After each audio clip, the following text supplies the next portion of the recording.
If you have been struggling with the proper use of el subjuntivo, no te preocupes, don't worry.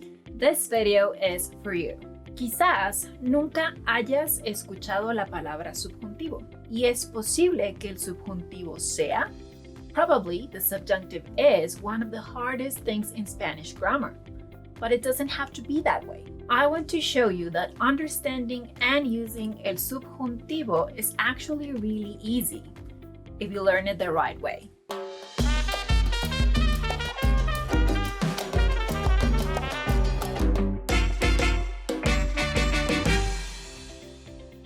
Hola, te doy la bienvenida a Spring Spanish. Welcome to Spring Spanish. Yo soy Mariana, and today I will teach you el subjuntivo through chunks.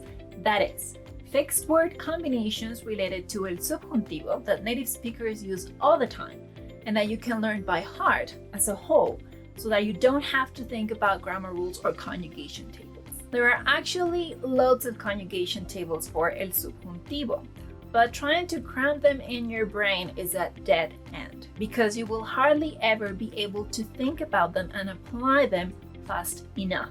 I mean, imagine yourself in a conversation. Can you visualize a whole subjunctive conjugation table while you're trying to string together a sentence? And that's only if you knew you had to use a subjunctive in the first place. That's why memorizing chunks that contain the subjunctive and that you hear from native speakers is the best way to guarantee that you use the subjunctive correctly every single time. If you don't understand what chunks are just yet, no worries, that's what you'll discover in this video. El subjuntivo, the subjunctive, is a mood in Spanish. No me refiero a que el español se ponga feliz o triste. A mood is a way of saying something in a language. The indicative, the imperative, and the subjunctive are the three moods you'll learn in Spanish. But we'll talk about that in another video maybe. Now, quizás esta información sea útil. This information might be useful for some people, but let's leave it for linguists and language nerds. Well, now that I think about it, I'm both. Pero no creo que sea contagioso, but I don't think it's contagious, so you're safe, and you can just forget I mentioned all these fancy words. Quizás no te hayas dado cuenta. Perhaps you haven't noticed, but I've been using the subjunctive repeatedly. Let's rewind. Quizás nunca hayas escuchado esa palabra. Perhaps you have never heard that word before. Es posible que el subjuntivo sea. Probably the subjunctive is. Quizás esta información sea útil. Perhaps this information is useful. Pero no creo que sea contagioso. But I don't think it's contagious. Quizás no te hayas dado cuenta. Perhaps you haven't noticed. So, sea and hayas are verbs in the subjunctive. But why am I using them? Do you remember that we said the subjunctive is a mood? If we use words like quizás, perhaps, es posible, it's likely, probably, no creo, I don't think, how are we saying things? With uncertainty, right? When I say, quizás nunca hayas escuchado esa palabra, perhaps you have never heard that word before, I cannot tell for sure whether or not you have heard the word subjunctive before. I have no proof, so I am somewhat doubtful. When I say es posible que el subjuntivo sea, probably the subjunctive is one of the hardest things in Spanish grammar, I'm expressing an opinion because some people might think que el subjuntivo es difícil, that the subjunctive is hard, but others, like me, might not. So, algo que debes tener en mente, something you should bear in mind, is that native speakers don't use the subjunctive to talk about facts.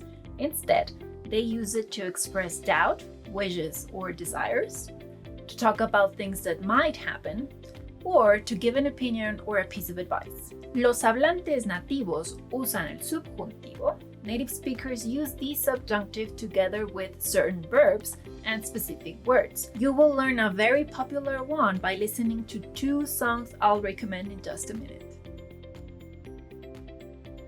Native speakers use the subjunctive to wish somebody something.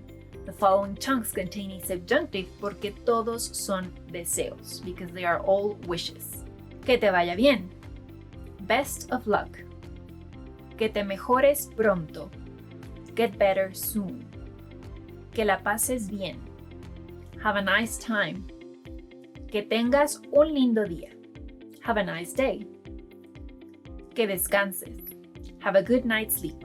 Native speakers use these chunks all the time, so you already know they're correct, and if you learn them by heart, you'll sound like a native speaker without having to worry about any other rules or conjugation tables. Think about it right now. Can you see yourself saying que descanses to a friend, a family member, or anyone else to wish them good night? Of course. So, repeat after me and say it out loud.